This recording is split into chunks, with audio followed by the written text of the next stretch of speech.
ক্রিসমাসের অন্যতম আকর্ষণ সান্তা ক্লজ এবার স্কুবা ডাইভার রূপে হাজির হয়েছেন। ব্রাজিলের রিও ডি জেনেরোতে প্রায় ৭,০০০ মাছের সঙ্গে সাঁতার কাটেন তিনি, যা দেখে মুগ্ধ শিশু সহ সব বয়সী দর্শনার্থীরা।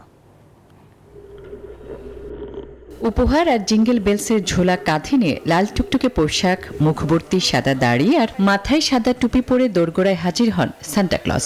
শিশুদের মুখে হাসি ফোটাতে জুড়ে নেই বড়দিনের অন্যতম আকর্ষণ সান্টার।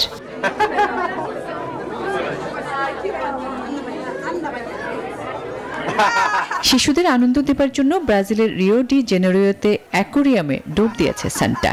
হাজার হাজার মাছের আবাসস্থল এই অ্যাকোরিয়ামে সান্টা হাজির হন তার আইকনিক লাল পোশাক, সাদা দাড়ি, লম্বা ফ্লিপার এবং একটি ডাইভিং আউটফিট পরেই। সাঁতার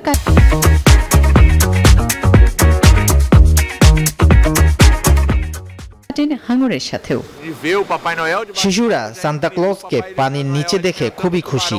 সান্তাকে হাঙ্গর খাওয়াচ্ছে, এটি তাদের অবাক করেছে, যা শিশুদের স্মৃতিতে গেঁথে থাকবে। সান্টার এই অসাধারণ নৈপুণ্য শুধু শিশুদের নয়, মুগ্ধ করে সব বয়সী দর্শনার্থীদের।